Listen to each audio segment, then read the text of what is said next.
प्रिय साथियों नमस्कार। हमारी इस YouTube चैनल में आपका स्वागत है। जैसा कि आप इन दिनों जान समझ रहे हैं, भारत के मूल निवासी हमारे मुस्लिम भाई इन दिनों भारी संकट में हैं।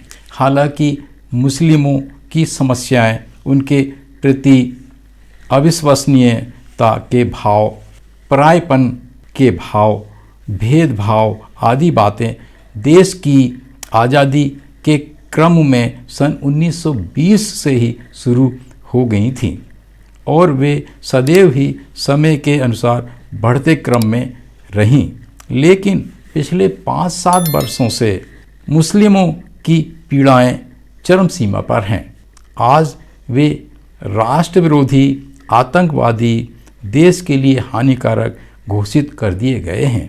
उन पर हो रहे अत्याचारों की अब सारे विश्व में चर्चा होने लगी है।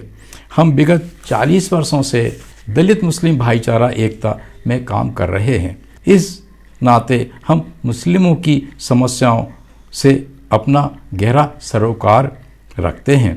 हमारा अध्ययन यह कहता है कि भारत के मुस्लिमों पर जो उनके अस्तित्व का संकट है वो एक खास दर्शन, विचारधारा, आइडियोलॉजी एवं लक्ष्यों के अंतर्गत है। मुस्लिम समस्याओं को लेकर हम पहले भी अनेक वीडियो सीरीज प्रसारित कर चुके हैं। पर्दे पर उभरे आई बटन को दबाकर इन वीडियो सीरीज को आप देख सकते हैं। हमारे गुरु वी.टी. राजशेखर जी, जो स्वयं भी दलित मुस्लिम भाईचारा एवं एकता के बहुत बड़े पैरोकार हैं और मुस्लिम मामले के विषय विशेषज्ञ हैं, ने आज से लगभग 36 वर्ष, कृपया नोट करें, आज से लगभग 36 वर्ष पूर्व ही इस बात की भविष्यवाणी कर दी थी कि मुस्लिमों पर आगे क्या क्या संकट आने वाले हैं। वी.टी. राजशेखर जी ने दलित वॉइस अंग्रेजी पत्रिका में सन 1985 में एक संपादकीय प्रकाशित की थी जिसका शीर्षक था भारत से मुस्लिमों को जड़ से सफाया करने हेतु हिंदू नाजियों का स्पेनी तजुर्बा। मैं इस शीर्षक को पुनः पढ़ना चाहूँगा। भारत से मुस्लिमों को जड़ से सफाया करने हेतु हिंदू नाजियों का स्पेनी तजुर्बा। यह संपादकीय एक शोध पत्र की तरह से था।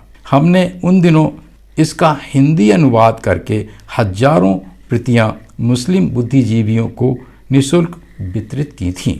इस संपादकीय का महत्व इन दिनों तो और भी बढ़ गया है, अतः इसे अपनी संक्षिप्त टिप्पणी के साथ आपकी सेवा में एक वीडियो सीरीज के रूप में प्रस्तुत कर रहे हैं। सुविधा के लिए हमने इस आलेख को 4 एपिसोड में बांटा है।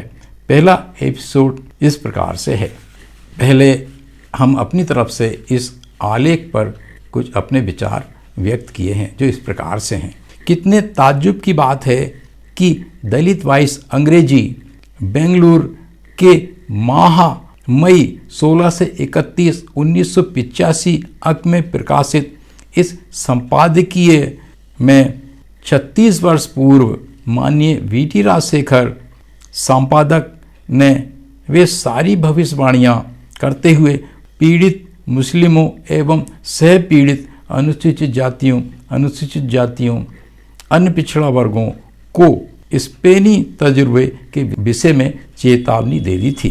लेकिन भारत की मुस्लिम लीडरशिप, चाहे राजनीतिक हो, धार्मिक, सांस्कृतिक हो या आर्थिक व्यावसायिक हो, उनकी एक भी चेतावनी को मानना तो दूर रहा, उन्हें समझ भी नहीं पाए। नतीजे में जो स्पेन में हुआ उससे भी अधिक कुटिलता से भारत का उच्च जातीय शासक वर्ग इस तजुर्बे को लागू किए हुए है।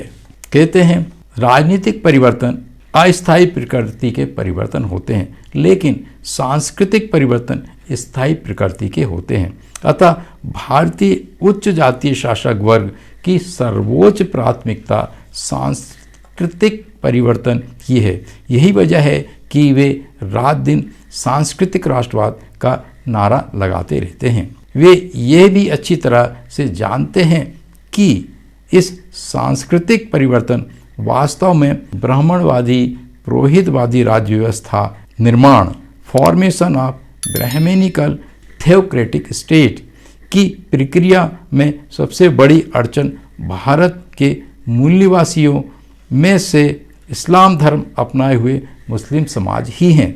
अतः मुस्लिमों को स्पेनी तजुर्बा, स्पेनिश एक्सपेरिमेंट के जरिए खत्म, एक्सटर्मिनेट करने का उनका मुख्य एजेंडा है। इस स्पेनी तजुर्बे की क्या तोड़ हो सकती है, इसे कैसे रोका, अवॉइड किया जा सकता है? हमारे विचार से मुस्लिमों को अपनी लीडरशिप को नए सिरे से निर्मित करना होगा।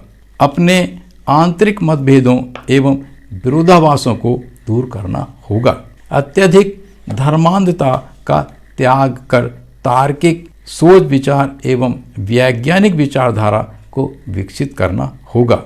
रिलीजन ऑफ इस्लाम के साथ साथ स्पिरिट ऑफ इस्लाम को भी धारण करना होगा।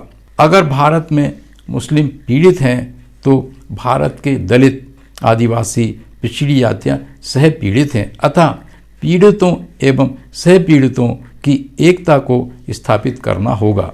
ये हमारा अपनी ओर से विश्लेषण है।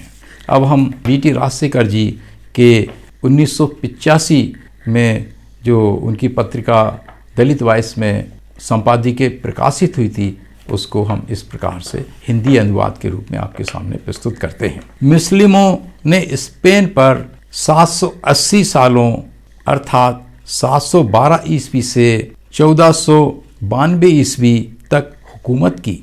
इसके बावजूद भी आज स्पेन में मुस्लिम नहीं हैं, जबकि स्पेन की आम जिंदगी के हर इलाके में इस्लाम का असर देखने को मिलता है। स्पेनी जुबान में कई अरबी शब्द हैं। उसकी मूसीकी अर्थात संगीत अरबी तर्ज पर है। उसकी तहजीब पर यूरोपीय असर के बजाय अरबी असर ज़्यादा है और व्यक्तिवाचक संज्ञाएं प्रोनाउंस में ज़्यादातर अरबी जबान का उपसर्ग अल, प्रीफिक्स अल होता है। सन 1492 में जब मुस्लिम सियासी ताकत का आखिरी किला ग्रेनेडा का पतन हुआ, तब से स्पेन के मुस्लिम भी पतन की तरफ थे और उनका खात्मा इसके 120 साल बाद उस वक्त हुआ जब मुस्लिमों का आखिरी जुझारू जत्था 1612 में स्पेन छोड़कर चला गया। इसी साल स्पेन की फिजा से इस्लाम खत्म हुआ। यहाँ ये खास काबिले गौर बात यह है कि एक तरफ तो लंबे अरसे में स्पेन से इस्लाम का खात्मा हुआ, जबकि दूसरी तरफ सारी तहजीबी दुनिया पर मुस्लिमों की हुकूमत थी। तुर्की के कोस्तानोपल को 1553 में जीता और सारे बाकान उपमहाद्वीप पेनिनसुला पर उनकी हुकूमत रही। मिस्र पर ताकतवर मुस्लिमों की हुकूमत रही। अब्बासी हुक्मरानों के तहत पर्सिया तब इनका सियासी बुर्ज था और भारत पर मुगलों की हुकूमत थी। इसके बावजूद भी स्पेन से इस्लाम खत्म हो गया और इन तमाम महान मुस्लिम फौजों में से कोई भी स्पेन के मुस्लिमों को बचाने के लिए कुछ भी नहीं कर पाई। स्पेन से इस्लाम कैसे खत्म हो किया गया? भारत के हिंदू नाजियों के लिए 20वीं सदी के तीसरे व चौथे दशक में ये बहुत अहम अध्ययन का मुद्दा हो गया। उन्होंने इसकी नकल करने के नज़रिए से अध्ययन किया और 2 project plan, bunch of thoughts एवं we and our nation defined तैयार कर डाले। मुमकिन है कि इसकी प्रतिक्रिया में बात का अध्ययन उस समय की मुस्लिम लीडरशिप ने भी स्पेनी तजुर्बों को दोहराने से रोकने की गरज से किया, क्योंकि भारत की अकेली सबसे बड़ी मुस्लिम अक़लियत 11.35% उच्च जातीय हिंदू के लिए सबसे बड़ा खतरनाक सर दर्द बन गई। लेकिन वे प्रोजेक्ट प्लान नहीं कर पाए सिवाय एक अलग देश बनाने के।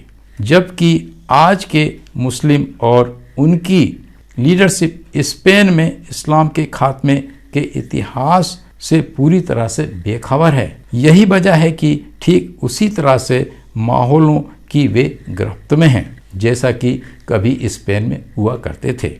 इस लेख के जरिए हम इस मौजू पर यहाँ थोड़ी सी रोशनी डालना चाहते हैं ताकि मुस्लिमों का सोच विचार करने वाला तबका और उनके हमदर्द इस मौजू पर कुछ और खोजबीन कर सकें। भारत की तरह ही स्पेन में भी मुस्लिमों के 3 तबके थे। पहला, मुस्लिम अरबों की संतानें, दूसरा अरबी पिता लेकिन माता स्पेनी की संतानें, और तीसरा वर्ग ईसाई लोग जो इस्लाम कबूल कर लिए थे।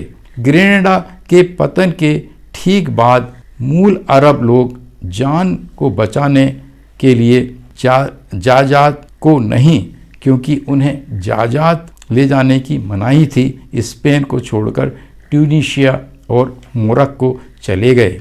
इनमें से कईयों को घुमक्कड़ ईसाइयों के जत्थों ने मार डाला। बाकी बचे मूल अरबों जिन्होंने स्पेन में ही रहना पसंद किया, कालांतर में उन्हें विदेशी और स्पेन वालों की तरह कसूरवार ठहरा दिया गया। जैसा कि आज भारत के मुसलमानों को उच्च जातीय हिंदुओं ने बदनाम कर रखा है। मुस्लिमों का दूसरा तबका जैसे कि मुस्लिम पिता और ईसाई माता की संतानें ईसाई मजहब को त्याग कर इस्लाम में आने वालों ने सम्राट फरदीना के उस ऐलान पर यकीन कर स्पेन में ही रहना पसंद किया कि उन्हें पूरी मजहबी आज़ादी की गारंटी रहेगी।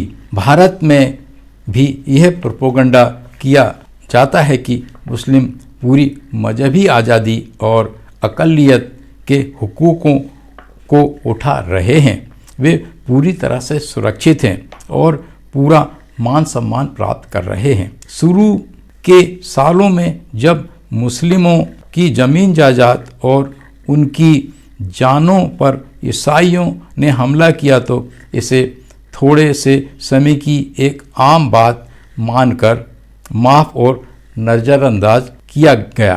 प्रिय साथियों, इस प्रकार इस वीडियो सीरीज़ का पहला एपिसोड यहाँ समाप्त होता है। अगर आपको ऐसा लगता है कि आपके ज्ञान में वृद्धि हो रही है और कुछ क्रांतिकारी जानकारियाँ हम आपकी सेवा में प्रस्तुत कर रहे हैं तो कृपया हमारी इस YouTube चैनल को सब्सक्राइब करने, वीडियो शेयर करने और लाइक करने का कष्ट करें।